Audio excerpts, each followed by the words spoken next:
Hello friends, आज हम इस वीडियो में बीपीएससी टीआरई 4.0 क्लास 6 to 10 के लिए महत्वपूर्ण 20 प्रश्नों को सॉल्व करेंगे। सब्जेक्ट है भूगोल, सेट नंबर है 103। इससे पहले ऑलरेडी हमने 102 सेट करा रखा है। इन सभी वीडियो का लिंक डिस्क्रिप्शन में दिया हुआ है या फिर आप प्लेलिस्ट में जाके देख सकते हैं। अगर इन सभी का पीडीएफ फाइल चाहिए तो हमारा टेलीग्राम चैनल ज्वाइन कर सकते हैं। टेलीग्राम चैनल का लिंक डिस्क्रिप्शन में दिया हुआ है। ठीक, तो चलिए फिर शुरू करते हैं और देखते हैं आज का पहला सवाल।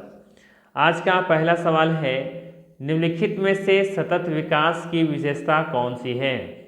सवाल है, निम्नलिखित में से सतत विकास की विशेषता कौन सी है। ऑप्शन है प्रकृति पर पूर्ण निर्भरता एवं उसके साथ अनुकूलन, आर्थिक विकास हेतु अनवीकरणीय संसाधनों के उपयोग पर कोई प्रतिबंध नहीं, आर्थिक विकास तथा पर्यावरणीय गुणवत्ता के बीच संतुलन। एक से अधिक होगा या फिर उपयुक्त में से कोई नहीं।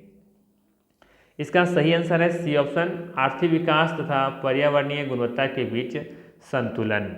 आर्थिक विकास तथा पर्यावरणीय गुणवत्ता के बीच संतुलन यह सतत विकास की विशेषता है। याद रखना है, सतत विकास ऐसा विकास है जो अपनी अगली पीढ़ियों के हितों से समझौता किए बिना वर्तमान पीढ़ी की आवश्यकताओं को पूरा करना है। ठीक है, तो यहाँ पे देखेंगे आप सी ऑप्शन बिल्कुल ही सही है। ठीक है, यहाँ पे याद रखिएगा ब्रंटलैंड आयोग कब आया था, 1987 में आया था। ठीक है, और ये अपना रिपोर्ट में एक नाम से जारी किया था, हमारा साझा भविष्य। ठीक है, हमारा साझा भविष्य के नाम से जारी किया था। ठीक है, ये आपको याद रखनी है। चलिए, यहाँ पे इन तथ्यों को भी ध्यान रखिएगा। सतत पोषणीय विकास के कुछ सिद्धांत जैसे कि जीवन के सभी रूपों को आदर और देखभाल करना, मानव जीवन की गुणवत्ता को बढ़ाना, पृथ्वी की जीवन शक्ति और विविधता का संरक्षण करना, प्राकृतिक संसाधनों के ह्रास को कम से कम करना, पर्यावरण के प्रति व्यक्तिगत व्यवहार और अभ्यास में परिवर्तन करना, समुदायों को अपने पर्यावरण की देखभाल करने योग्य बनाना, ये सभी सतत पोषणीय विकास के कुछ सिद्धांत हैं। ठीक है, चलिए लेते हैं अगला सवाल। अगला सवाल है आपके लिए, ब्रंटलैंड आयोग ने किस वर्ष अपना रिपोर्ट हमारा साझा भविष्य अर्थात आवर कॉमन फ्यूचर नाम से जारी किया था। किस वर्ष, 1987 में, 90 में, 92 में, एक से अधिक होगा या फिर उपयुक्त में से कोई नहीं। जस्ट इसका आंसर भी हमने बताया क्वेश्चन नंबर 1 में। सही आंसर हो जाएगा ए ऑप्शन, 1987 में। ब्रंटलैंड आयोग ने 1987 में अपना रिपोर्ट हमारा साझा भविष्य नाम से जारी किया था, आवर कॉमन फ्यूचर। ठीक है, ये ऑप्शन यहाँ पे बिल्कुल ही करेक्ट हो जाएगा। चलिए अगला सवाल है, नाथुला दर्रा खुलने के बाद किन देशों के बीच व्यापार तीव्र गति से बढ़ा है। बताना है कि नाथुला दर्रा खुलने के बाद किन देशों के बीच व्यापार तीव्र गति से बढ़े। ऑप्शन है भारत और नेपाल, भारत और पाकिस्तान, चीन और पाकिस्तान, एक से अधिक होगा या फिर उपयुक्त में से कोई नहीं। इसका सही आंसर होगा ई ऑप्शन, उपयुक्त में से कोई नहीं। ठीक है, नाथुला दर्रा खुलने के बाद भारत और चीन के बीच व्यापार में तीव्र गति से बढ़ा था, यह देखने को मिली थी। अर्थात यहाँ पे ई ऑप्शन बिल्कुल ही सही होगा। ठीक है, याद रखना है, नाथुला दर्रा खुलने के बाद भारत चीन के बीच व्यापार तीव्र गति से बढ़ा है। ठीक है ना। चलिए अगला सवाल लेते हैं।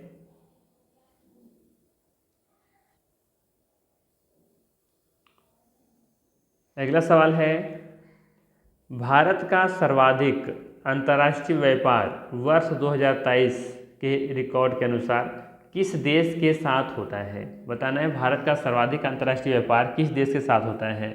ऑप्शन है आपके पास संयुक्त राज्य अमेरिका, रूस, चीन, एक से अधिक होगा या फिर उपयुक्त में से कोई नहीं। इसका सही आंसर हो जाएगा ए ऑप्शन, संयुक्त राज्य अमेरिका। भारत का सर्वाधिक अंतर्राष्ट्रीय व्यापार किस देश के साथ होता है, संयुक्त राज्य अमेरिका के साथ होता है। और ये रिकॉर्ड पिछला 4 साल से आप देखेंगे तो सबसे ज़्यादा जो व्यापार है वो अमेरिका के साथ हो रहा है। ठीक है, देखिए यहाँ पर सरकारी आंकड़ों के अनुसार अमेरिका 2024-25 में लगातार चौथे वर्ष भारत का सबसे बड़ा व्यापारिक साझेदार बना रहा, जिसका द्विपक्षीय व्यापार लगभग 131.84 अरब डॉलर रहा था। ठीक है, चलिए अगला सवाल है आपके लिए। कोयला क्षेत्र और उनकी स्थिति वाले राज्य के निम्नलिखित युग्मों में से कौन सा युग्म सही है? पहला है तलचर उड़ीसा, सिंगरौली छत्तीसगढ़, विश्रामपुर मध्य प्रदेश, एक से अधिक होगा या फिर उपर्युक्त में से कोई नहीं। सही आंसर होगा इसका ए ऑप्शन, तालचर ये उड़ीसा में है, जबकि सिंगरौली आप देखेंगे तो ये छत्तीसगढ़ में नहीं है, है ना। सिंगरौली कहाँ पर है? मध्य प्रदेश में है। सिंगरौली कोयला क्षेत्र ये मध्य प्रदेश में है। ठीक है, जबकि विश्रामपुर आप देखेंगे कहाँ पर है? ये छत्तीसगढ़ में है।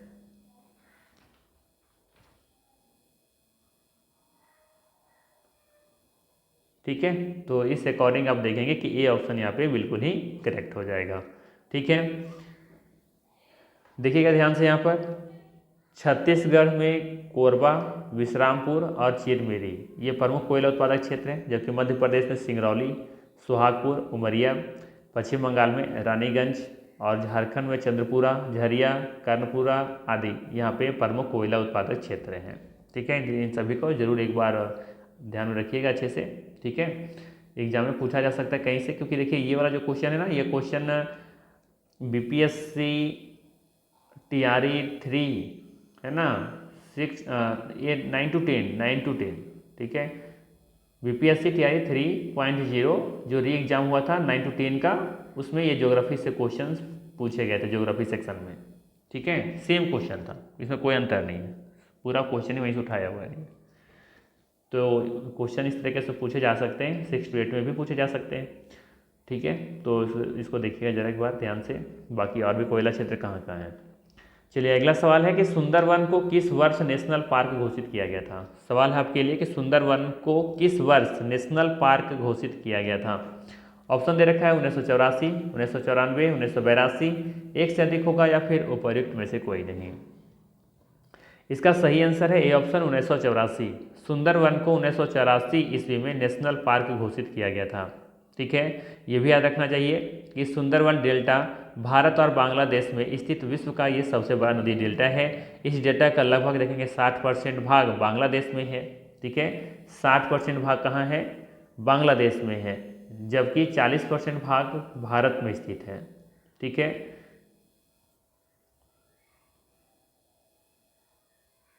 ठीक है ना। चलिए, अच्छा भारत में और भी कहाँ कहाँ ये मैग्रोवन देखने को मिलते हैं? तो भारत में मैग्रोवन आप देखेंगे तो सुंदरवन का डेल्टा मिलता है, गुजरात के कच्छ में और अंडमान निकोबार द्वीप समूह में मैग्रोवन पाए जाते हैं। ठीक है, और भारत वन स्थिति रिपोर्ट 2021 के अनुसार आप देखेंगे कि भारत में मैग्रो वन जो है वो कुल भौगोलिक क्षेत्र का कितना है? 0.15% है, 0.15% है। ठीक है, ये देखेंगे तो लगभग निकल कर के आएगा 4992 वर्ग किलोमीटर।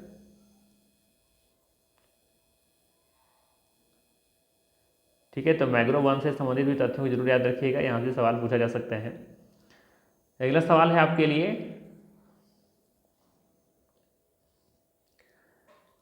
राज्यों या केंद्र शासित प्रदेश के उनकी साक्षरता दरों के घटते क्रम में 2011 की जनगणना के अनुसार निम्नलिखित में से कौन सा क्रम सही है? ध्यान रखना है, यहाँ पर राज्य और केंद्र शासित प्रदेश दोनों को लेकर के चलना है और उसमें आरोही क्रम में लगाना है 2011 की जनगणना के अनुसार। ठीक है, तो देखिए ऑप्शन क्या दे रखा है? केरला, लक्षद्वीप, मिजोरम, गोवा, लक्षद्वीप, केरल, गोवा, मिजोरम, या फिर केरल, गोवा, मिजोरम, लक्षद्वीप, एक से अधिक होगा या फिर उपर्युक्त में से कोई नहीं। एक से अधिक तो होना नहीं है, उपर्युक्त में से कोई हो सकता है वैसे। तो चलिए देखते हैं ऑप्शन पहला क्या दे रखा है। केरल बिल्कुल सही है। ठीक है, केरल सही है, लक्षद्वीप भी सही है। इसके बाद फिर आप क्या देखते हैं, मिजोरम या फिर गोवा? ठीक है, देखिए लक्षद्वीप तो पहले होगा नहीं, हम लोग जानते हैं केरल में साक्षरता दर सबसे अधिक है, तो ये ऑप्शन तो कतई नहीं होने वाला। ठीक है, इसके बाद आपको ऑप्शन ले सकते हैं ए और बी। ठीक है, ऑप्शन नंबर ए और सी ले सकते हैं, बी तो होगा नहीं। ठीक है, तो यहाँ से देख सकते हैं आप कि केरल, लक्षद्वीप, मिजोरम, गोवा, और सी ऑप्शन में केरल, गोवा, मिजोरम और लक्षद्वीप। ठीक है, तो एक चीज़ तो याद रखना चाहिए आप लोगों को कि केरल के बाद अगर केंद्र शासित प्रदेश में बात करें तो लक्षद्वीप में साक्षरता दर सबसे अधिक है। ठीक है, तो यहाँ पर केरल के बाद क्या होना चाहिए, लक्षद्वीप होना चाहिए। ठीक है, तो इसके बाद मिजोरम है और फिर गोवा है, अर्थात यहाँ पे ए ऑप्शन ही सही होगा। ठीक है, याद रखना है दिए विकल्पों में से ए विकल्प बिल्कुल ही सही है ना, इसमें कोई तो राय नहीं है। आप देखेंगे तो 2011 के जनगणना के अनुसार सर्वाधिक साक्षरता दर में से सबसे पहले केरल का नाम आएगा। ठीक है, केरल में कितना परसेंट साक्षरता दर है, 2011 के अनुसार हम बात कर रहे हैं हम लोग, क्योंकि सवाल वहीं से पूछा है। तो केरल में है 93.91%। ठीक है, ये 2011 के जनगणना के अनुसार हम बता रहे हैं। दूसरे नंबर पर आप देखेंगे, ठीक है, तो यहाँ पे लक्षद्वीप का देख लेते हैं कितना है। लक्षद्वीप, तो लक्षद्वीप में देखेंगे यहाँ पे जो साक्षरता दर है वो आपको देखने को मिलेगा 91.85%। ठीक है, वहीं बात करें मिजोरम का, तो मिजोरम में था 91, यहाँ भी मिजोरम में आप देखेंगे 91.33% है। तो थोड़ा सा क्लोजेस्ट वैल्यू यहाँ पर पूछा गया था, वैसे थोड़ा सा डिफिकल्ट हो जा रहा था। ठीक है, बट पढ़ने वाला स्टूडेंट तो कर ही सकता है। इस हिसाब से देखेंगे गोवा का, तो गोवा का कितना था, गोवा का था आई थिंक 88 समथिंग कुछ करके था, एक बार देख लीजिएगा, मुझे लगता है कि 88 या कुछ ऐसा ही होना चाहिए। तो अब क्रम लगा के देख सकते हैं, केरल, लक्षद्वीप, मिजोरम और गोवा ये घटते क्रम में ही हैं। ठीक है, तो इसका ऑप्शन ए बिल्कुल यहाँ पर सही है। ठीक है, चलिए देखिए यहाँ पर डेटा वैसे कुछ लिखा गया है। वैसे 2011 के जनगणना के अनुसार सर्वाधिक साक्षरता दर वाले राज्य घटते क्रम में दे रखा है केरल का, फिर मिजोरम, दूसरे नंबर मिजोरम है ना। लेकिन केंद्र शासित प्रदेश में देखेंगे यहाँ पर, देखिए यहाँ पर केंद्र शासित प्रदेश का लक्षद्वीप का फिर यहाँ पर देखिए 91.85% है। ठीक है, तो ये चला जाता दूसरे नंबर पर, फिर मिजोरम तीसरे नंबर पर खिसक जाता है ऑटोमेटिक। ठीक है, और इसके बाद फिर देखेंगे गोवा का नंबर आएगा। ठीक है, और फिर मिजोरम का, कौन बच रहा था मेरे पास एक ऑप्शन और, गोवा बच रहा था ना, तो गोवा से पहले मिजोरम आएगा, उसके बाद फिर गोवा आएगा। गोवा कहाँ पर है, यहाँ पे देखिए 88%। हाँ ठीक है, 88 हम बता रहे थे ना, 88.70% है, याद रखिएगा। ठीक है, तो सिर्फ यहाँ पर आप देखेंगे तो क्रम बिल्कुल सही ही है। ठीक है, केरल है, ठीक है, केरल के बाद मिजोरम और फिर गोवा, ये तीनों तो क्रम से ही हैं। सिर्फ यहाँ पे क्या आ गया दूसरे नंबर पर, लक्षित पाया हुआ है, क्योंकि यहाँ पर देखेंगे 91.85% इसकी साक्षरता दर है। ठीक है, वहीं 2011 की जनगणना के अनुसार सर्वाधिक लिंगानुपात वाले राज्य कौन कौन से हैं, तो यहाँ पे सर्वाधिक लिंगानुपात में देखने को मिलेगा आपको केरल में, फिर तमिलनाडु में, ठीक है, और फिर तीसरे नंबर पर आंध्र प्रदेश, मणिपुर और फिर छत्तीसगढ़। आप लोग कमेंट करके बताइए कि 2011 की जनगणना के अनुसार न्यूनतम लिंगानुपात किस राज्य का है। ठीक है, आप लोग ऑप्शन दे रहे हैं, आप लोग को हम ऑप्शन दे रहे हैं, पंजाब, हरियाणा, झारखंड, बिहार, 4 ऑप्शन है आपके पास। बताइए कमेंट करके इसका आंसर क्या होगा। चलिए अगला सवाल है, भारत में शीशे का अग्रणी उत्पादक है, कौन है। आंध्र प्रदेश, उड़ीसा, राजस्थान, एक से अधिक होगा या फिर उपयुक्त में से कोई नहीं। भारत में शीशे का अग्रणी उत्पादक राज्य राजस्थान है, अर्थात यहाँ पे सी ऑप्शन बिल्कुल ही सही होगा। ठीक है, ये भी सवाल बीपीएससी टीआरए 3.0 9 to 10 के एग्जाम में पूछा गया सवाल है। ठीक, तो ये ध्यान रखिएगा। चलिए अगला सवाल है, पालघाट दर्रा निम्नलिखित में से किसको जोड़ता है।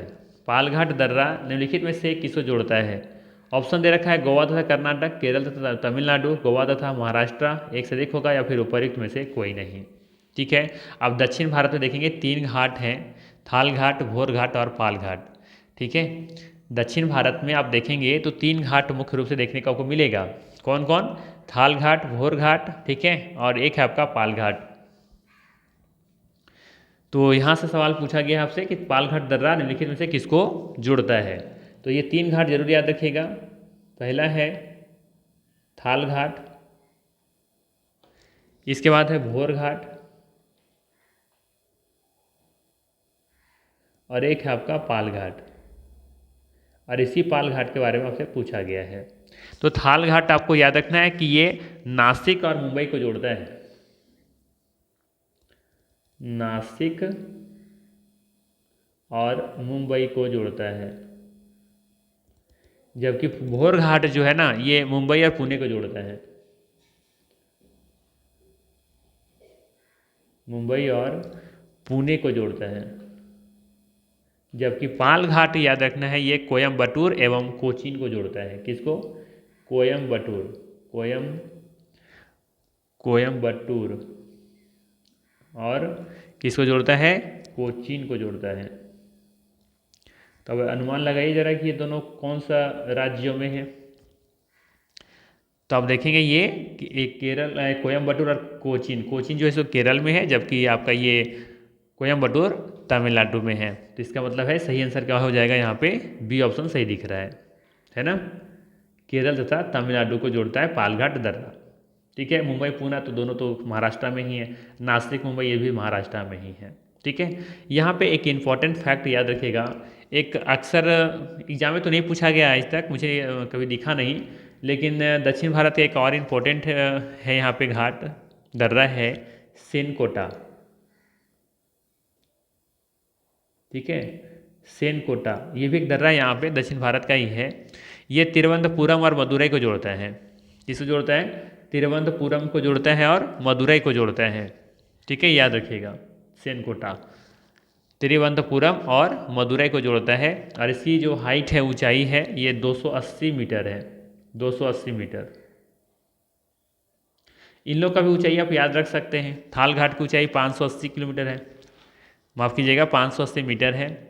और भोर घाट की ऊंचाई 630 है और पाल घाट का 305 है। ठीक है, तो ये सेनकोटा वाला भी जरूर याद रखिएगा। वैसे यहाँ पर ऊंचाई दी गई है। ठीक है, चलिए सेनकोटा वाला याद रखिएगा, तिरुवनंतपुरम और मदुरई को जोड़ता है, 280 मीटर उसकी ऊंचाई है। चलिए अगला सवाल है आपके लिए, भारत में सबसे लंबा राष्ट्रीय राजमार्ग NH-44 की लंबाई कितनी है? बताना है आपको यहाँ पे। रुकिएगा, इस पर थोड़ा सा ऑप्शन सुधार लेते हैं। चलिए अब सही है, भारत में सबसे लंबा राष्ट्रीय राजमार्ग NH-44 की लंबाई कितनी है? ऑप्शन है 4,445 किलोमीटर, 3,445 किलोमीटर या फिर 3,745 किलोमीटर। एक से अधिक होगा या फिर उपर्युक्त में से कोई नहीं। तो इसका सही आंसर है यहाँ पे सी ऑप्शन, 3,745 किलोमीटर। भारत में सबसे लंबा राष्ट्रीय राजमार्ग का नाम क्या है? NH-44 है और इसकी लंबाई है 3,745 किलोमीटर। ठीक है, इसका पुराना नाम क्या है? इसका पुराना नाम है NH-7, नेशनल हाईवे 7।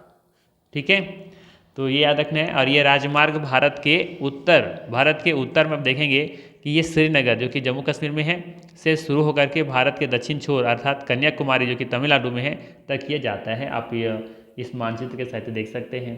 ठीक है, तो यहाँ से श्रीनगर से शुरू होकर के ये चल रही हैं। ठीक है, और यहाँ पे देखेंगे तो कन्याकुमारी जो कि तमिलनाडु में यहाँ तक ये जाती हैं। ठीक है, और ये भी आप याद रख सकते हैं कि ये कुल मिलाकर के 11 राज्यों से होकर के जाती हैं। कितना? 11 राज्यों को कवर करती हैं। 11 राज्य का नाम चाहे तो याद रख सकते हैं। ठीक है, कौन कौन सा है? तो सबसे पहले आप देखेंगे पंजाब। ठीक है, जम्मू कश्मीर तो ही है, फिर है पंजाब है।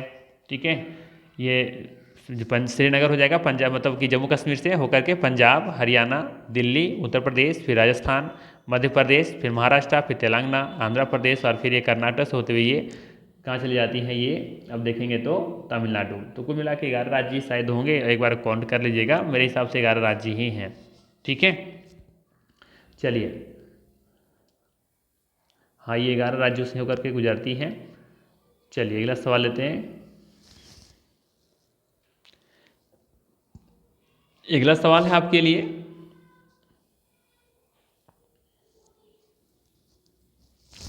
पृथ्वी के स्थलीय भाग के कितने प्रतिशत भाग पर भारत का विस्तार है?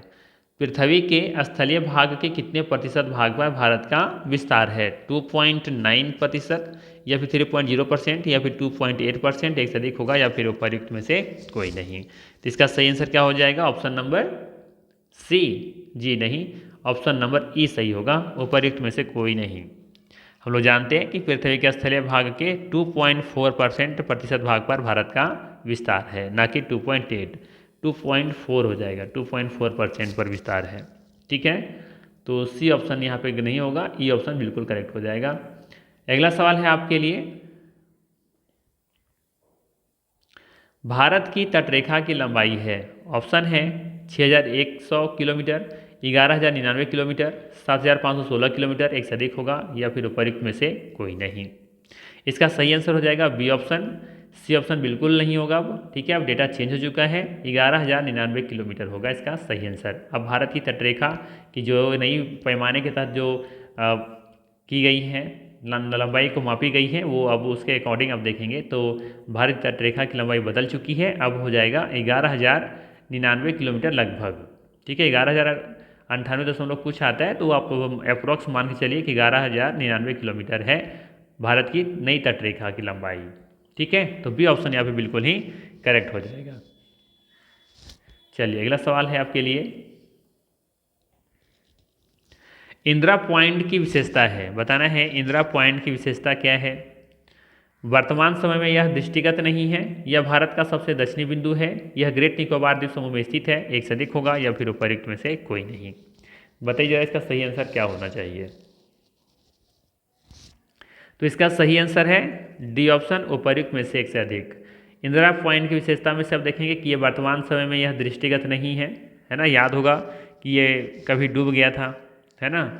और इसके बाद ये सेकेंड पॉइंट है कि यह भारत का सबसे दक्षिणी पॉइंट है, बिल्कुल सही है, सबसे दक्षिणतम बिंदु इंदिरा पॉइंट ही है, ये भी सही है।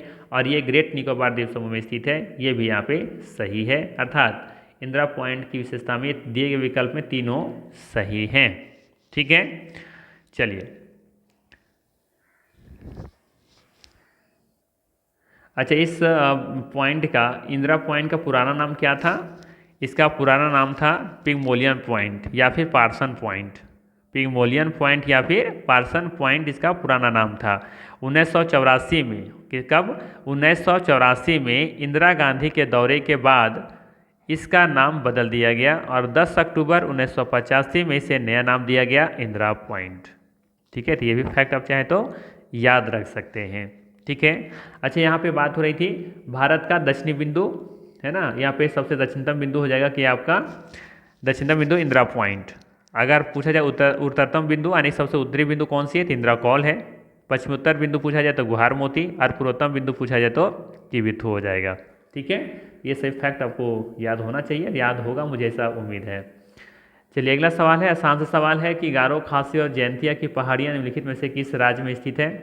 कई बार चर्चा कर चुके हैं, रिपीटेड सवाल है, ज़्यादा डिस्कस नहीं करेंगे। सही आंसर हो जाएगा यहाँ पे मेघालय। ठीक है, ये गारो, खासी और जयंतिया की पहाड़ियाँ मेघालय राज्य में स्थित है। ठीक है, ये सुन करके हो सकता है आपका कान पक गया होगा, है ना, कि ये गारो, खासी, जयंतिया की पहाड़ियाँ कहाँ स्थित हैं। ठीक है, तो ये मेघालय में स्थित हैं। ठीक है, और ये भी याद रख सकते हैं यहाँ पे कि गारो, खासी, जयंतिया इस पठार में निवास करने वाली प्रमुख जनजातियाँ भी हैं, है ना। और यहाँ खासी पहाड़ी के दक्षिण में स्थित, यहाँ पे खासी पहाड़ी जो है ना, ये गारो, खासी, तो इसमें से जो खासी पहाड़ी है इसके दक्षिण में स्थित है मासिन राम एवं चेरापूंजी, जो कि विश्व में यहाँ पे सर्वाधिक वर्षा वाला क्षेत्रों में से गिने जाते हैं। ठीक है, चलिए अब लेते हैं अगला सवाल।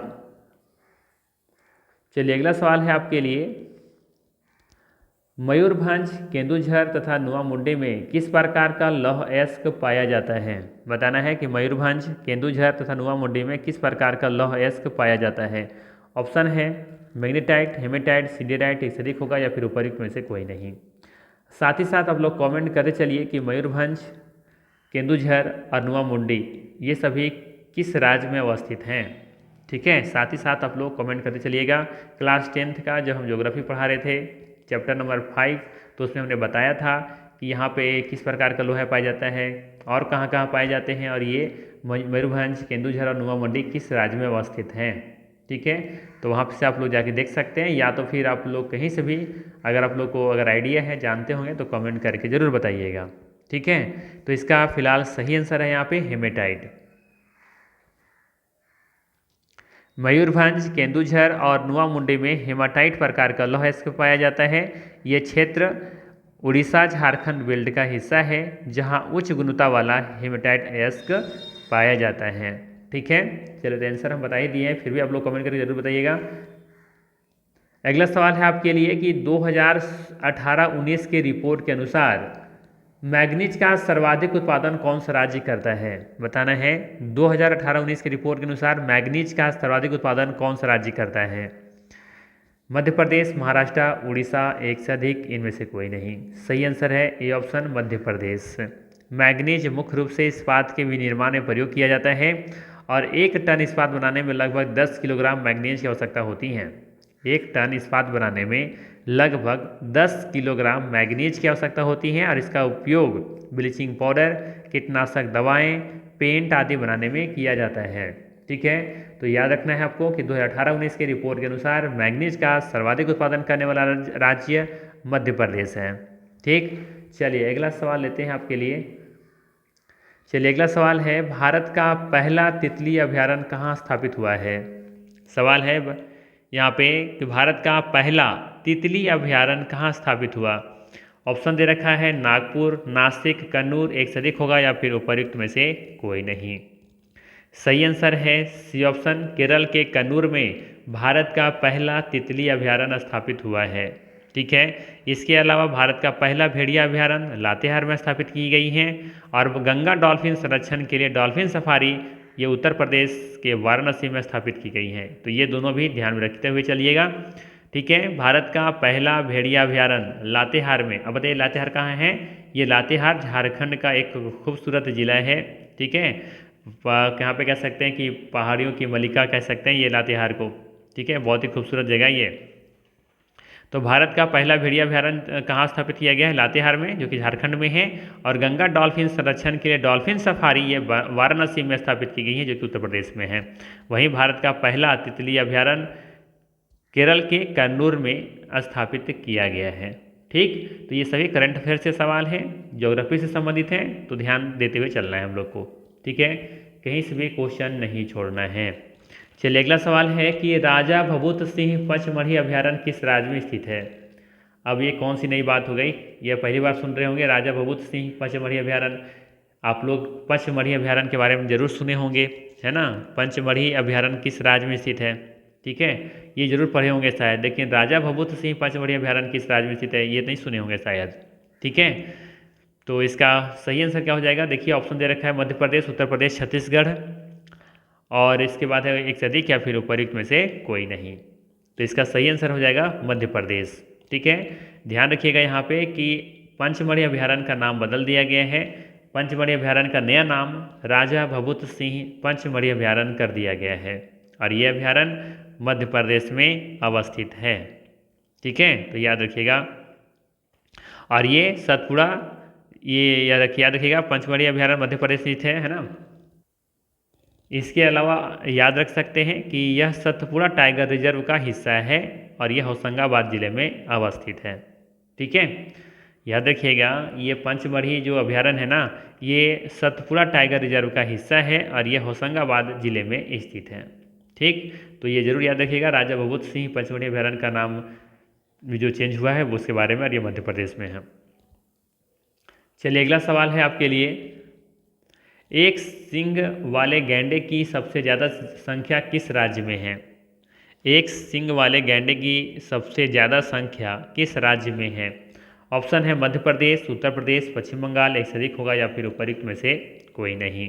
सही आंसर है उपर्युक्त में से कोई नहीं। ठीक है, याद रखना है एक सींग वाले गैंडे की सबसे ज़्यादा संख्या असम राज्य में है, जहाँ पर एक रिपोर्ट के अनुसार 2600 एक सींग वाले गैंडे देखे गए हैं। ठीक है, दूसरे नंबर पर है पश्चिम बंगाल, जहाँ पर 392 एक सींग वाले गैंडे देखे गए हैं। ठीक है, तो इसका सही आंसर है ई ऑप्शन, सही आंसर हो जाएगा असम। ठीक है, इसकी राजधानी है दिसपुर और यहाँ के मुख्यमंत्री कौन है? हेमंत बिस्वा। चलिए अगला सवाल लेते हैं। चलिए अगला सवाल है आपके लिए कि निम्नलिखित में से कौन सा जानवर इंटरनेशनल बिग कैट अलियंस अर्थात IBCA संरक्षण के अंतर्गत शामिल नहीं है। ठीक है, तो इस टॉपिक से अर्थात इंटरनेशनल बिग कैट अलियंस से संबंधित याद रखिएगा 110% वादे के साथ मैं कह सकता हूं कि एग्जाम में पूछा जाएगा। अब लिख लीजिए, इसको स्क्रीनशॉट करके रख लीजिए, 110% यहाँ से सवाल जरूर आएगा। ठीक है, याद रखिएगा निम्नलिखित में से कौन सा जानवर इंटरनेशनल बिग कैट अलियंस संरक्षण के अंतर्गत शामिल नहीं है। अब ये सेम सवाल की मैं वादा नहीं करता, लेकिन इंटरनेशनल बिग कैट अलियंस से संबंधित कोई भी प्रश्न हो जो कि एग्जाम में निश्चित तौर पर पूछा जाएगा। ठीक है, तो इनसे संबंधित जो भी डेटा फैक्ट होगा एक बार जरूर तलाशिएगा, ढूंढने का प्रयास कीजिएगा। ठीक है, तो यहाँ पे बताना है कि निम्नलिखित में से कौन सा जानवर ऐसा है जो कि इंटरनेशनल बिग कैट अलियंस संरक्षण के अंतर्गत शामिल नहीं है। ठीक है, ऑप्शन दे रखा है बिल्ली, चूहा, पीमा, एक से अधिक होगा या फिर उपयुक्त में से कोई नहीं। तो इसका सही आंसर है यहाँ पे बी ऑप्शन, चूहा। ठीक है, याद रखिएगा इंटरनेशनल बिग कैट अलियंस शॉर्ट में कहते हैं IBCA का उद्देश्य है सदस्य देश और भारत की भूमिका। भारत ने 2023 में जागरूकता बढ़ाने और 7 बड़ी बिल्ली प्रजातियां जैसे बाघ, शेर, तेंदुआ, हिम तेंदुआ, चीता, जगुआर और पीमा के संरक्षण में मदद करने के लिए एक अंतर्राष्ट्रीय बिग कैट अलियंस की शुरुआत की गई है। ठीक है, ध्यान रखना है, सिंपल सा कुछ मत याद रखिए, सिंपल सा याद रखिए 7 जानवरों का नाम याद रखिए और इन 7 जानवरों को जो कि सभी बिल्ली प्रजाति के हैं इनको संरक्षित करने के लिए इंटरनेशनल बिग कैट अलियंस की शुरुआत की गई है बस। ठीक है, कब शुरुआत की गई है? 2023 में। ठीक है, और IBCA का अभी तक मुख्यालय भी तय नहीं हुआ है, तो एक बार इसको अपडेट रहिएगा कि IBCA का मुख्यालय कहाँ स्थापित की गई है। ज़्यादातर उम्मीद लग रहा है कि ये नई दिल्ली में स्थापित होगी। ठीक है, तो फिलहाल आपको सिर्फ याद क्या रखना है, इंटरनेशनल बिग कैट अलियंस के अंतर्गत बिल्ली की 7 बड़ी प्रजातियों को इसमें शामिल किया गया है, इनको संरक्षण करने का प्रयास किया जाना है। ठीक है, इसमें से 7 जीव कौन कौन से हैं, 7 जानवर कौन कौन से हैं? तो पहला है आपका, ठीक है, बिल्ली होगा, ठीक है, पीमा भी है, बाघ है, शेर है, तेंदुआ है, हिम तेंदुआ है, चीता है, जगुआर है और एक है पीमा। ठीक है, ये पीमा। अब सोच रहे हो ये पीमा क्या है, तो देखिए आपके लिए यहाँ पे ये है पीमा। ठीक है, बिल्ली की बड़ी प्रजाति, बिल्ली जैसी लग रही देखने में, तो ये है पीमा। ठीक है, तो इसी तरीके से 7 जो जानवर हैं जैसे चीता, जगुआर, हिम तेंदुआ, तेंदुआ, ठीक है, शेर, बाघ, बिल्ली, तो इन सभी 7 जो बिल्ली की प्रजातियाँ हैं इनको संरक्षण करना है। ठीक है, तो शायद याद हो गया होगा, बार बार हम रिपीट इसलिए कर रहे हैं, तो इसको जरूर देख लीजिएगा एक बार।